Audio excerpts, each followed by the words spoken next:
السلام علیکم ورحمۃ اللہ وبرکاتہ۔ ناظرین حضرات، جب انسان کی روح نکلتی ہے اس وقت کیا ہوتا ہے اور اللہ تبارک و تعالیٰ کون سے فرشتے کو انسان کی روح نکالنے کے لیے بھیجتا ہے، تو آئیے آج ہم جاننے والے ہیں بیان سے۔ مولانا شاکر نوری صاحب کا یہ بیان ہے کہ انسان کی روح کس طرح سے نکلتی ہے، تو آئیے شروع کرتے ہیں بیان۔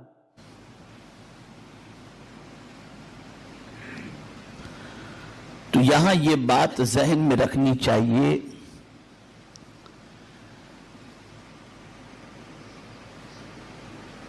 کہ جب پہلے انسان کو حضرت آدم علیہ الصلوۃ والتسلیم کو میرے مولا نے پیدا کرنا چاہا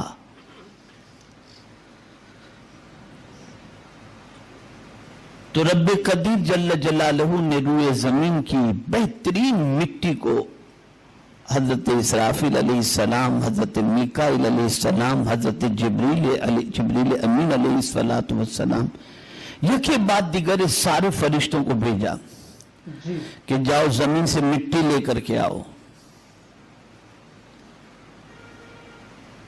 تو حضرت میکائیل نے زمین سے جب مٹی اٹھائی تو زمین نے چیخ ماری، جیسے آج کسی کے بیٹے کی روح قبض ہو جاتی ہے تو باپ چیختا ہے، باپ کی روح قبض ہو جائے تو بیٹا چیختا ہے، ہوتا ہے۔ تو زمین سے جب مٹی حضرت آدم علیہ السلام کو بنانے کے لیے فرشتے نے اٹھائی تو زمین نے چیخ ماری، فوراً مٹی حضرت میکائیل علیہ السلام نے رکھ دی۔ مولا کی بارگاہ میں حاضر ہوئے، اے میرے کریم، تو نے زمین سے مٹی لانے کے لیے فرمایا تھا، میں گیا جب مٹی اٹھایا تو زمین نے چیخ مار کر کے کہا کہ میرے حصے کو مجھ سے جدا مت کر۔ تو زمین کی گریہ زاری مجھ سے برداشت نہیں ہوئی اور میں نے مٹی وہیں چھوڑ دی۔ حضرت اسرافیل علیہ السلام کو بھیجا گیا،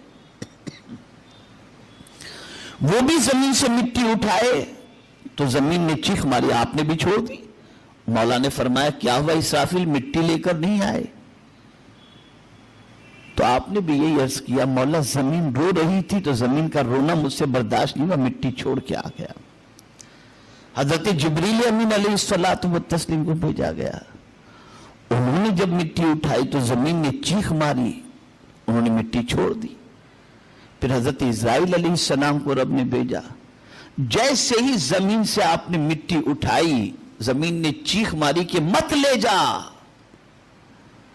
تو حضرت اسرائیل علیہ السلام نے جواب دیا، تیری سنوں یا میرے مولا کی سنوں؟ اور یہ کہتے ہوئے مٹی اٹھا کر لے گئے۔ تب میرے مولا نے فرمایا، اسرائیل اب بندوں کی روح کے قبض کرنے کی ذمہ داری تجھے دی جا رہی ہے، اس لیے کہ آپ دیکھیں جب باپ بیٹے سے جدا ہوتا ہے تو بیٹا چیختا ہے، روتا ہے، آہو فغاں کرتا ہے۔ جب مرنے والا مرتا ہے تو اس کے گھر والے پیچھے روتے ہیں، ماتم کرتے ہیں، افسوس کرتے ہیں۔ کبھی کبھی انسان یہ بھی کہہ بیٹھتا ہے، یار بہت جلدی بیچارہ چلا گیا، یار اس کے گھر کا کیا ہوگا، اس کے پیچھے والوں کا کیا ہوگا، یہ آدمی کہتے رہتے ہیں۔ تو حضرت اسرائیل علیہ السلام نے روح جب قبض کرنے کی ذمہ داری پروردگار نے انہیں عطا فرمائی اور انہوں نے قبول کی، تو اب دیکھیں انہوں نے کیا کہا رب سے، توجہ چاہوں گا۔ عرض کرتے ہیں، مولا اگر میں کسی انسان کی روح قبض کروں گا تو جس طرح زمین سے مٹی میں نے اٹھائی تو زمین چیخ اٹھی، تو کسی کے بیٹے کی روح قبض کروں گا تو باپ چیخے گا، باپ کی روح قبض کروں گا تو بیٹا چیخے گا، اور سب مجھے برا بھلا کہیں گے، پتہ نہیں کیا کیا کہیں گے۔ اب میرے رب کا جواب سنیے، رب نے ارشاد فرمایا، اسرائیل تجھے کوئی کچھ نہیں کہے گا، میں موت کے لیے بہانے بنا دوں گا۔ اسی لیے آج آپ دیکھیں، مرنے والا جب مرتا ہے تو کوئی اسرائیل علیہ السلام کو کچھ نہیں کہتا، کہتے اٹیک آیا بیچارہ مر گیا، کینسر ہو گیا تھا بیچارہ مر گیا۔ یہ مختلف موت کے بہانے اللہ نے بنا دیے۔ آپ اندازہ لگائیں، کبھی اس اینگل سے بھی قرآن کو اور تفسیر کو پڑھنے کی کوشش کریں۔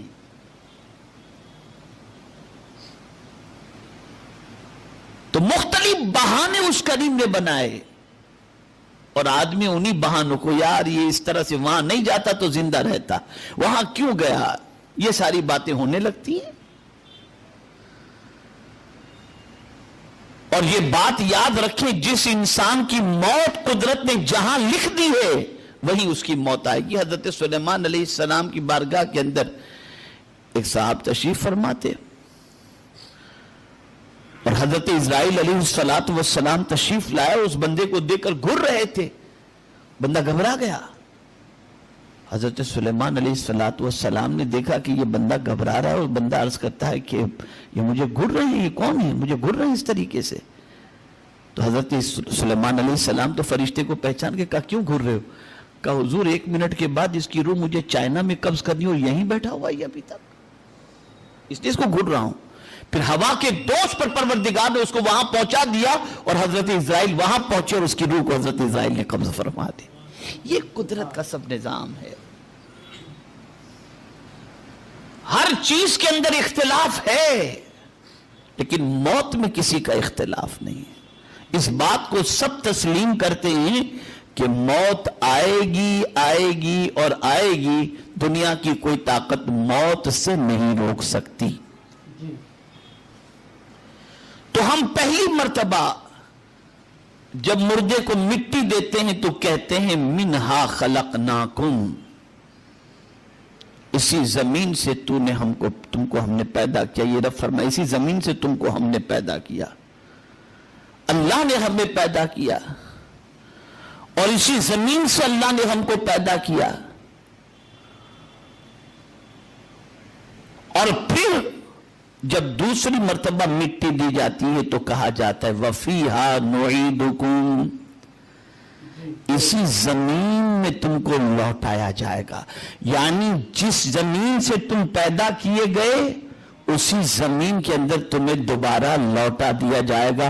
اب بندہ مٹی دیتے وقت یہ تصور کرے کہ آج اسے قبر میں اتارا جا رہا ہے، کل میری باری آ سکتی ہے۔ اسی لیے یہ پڑھنے کا حکم ہے کہ ہم بھی لوٹا دیے جائیں گے۔ اور یہ بات یاد رکھیں، کوئی جلا دیا جائے، کوئی ڈبو دیا جائے، کوئی کسی بھی طرح سے مرے، لیکن جائیں گے سب مٹی کے اندر۔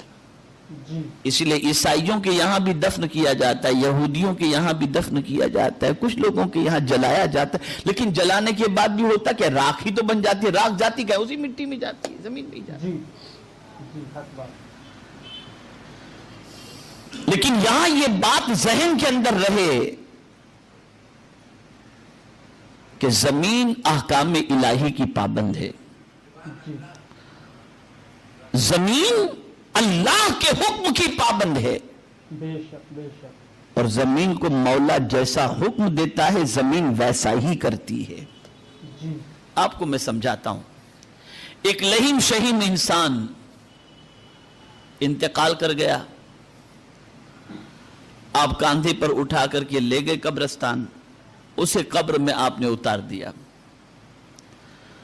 2 سال کے بعد اس قبر کو اگر کھودا جائے تو سوائے ہڈیوں کی اس میں سے کچھ نہیں ملے گا، کچھ نہیں ملے گا، جسم سب ختم ہو چکا ہے۔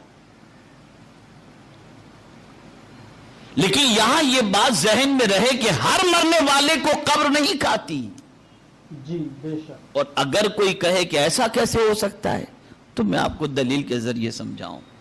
ایک لہیم شہیم انسان کو زمین کے اندر دفن کیا جائے تو زمین اسے کھا لیتی ہے، لیکن کسان ایک دانہ زمین کے اندر ڈالتا ہے تو زمین اسے کھاتی نہیں، چند مہینوں کے بعد زمین کوپلیں نکالتی ہے، دانے نکلتے ہیں، پھل فروٹ نکلتے ہیں۔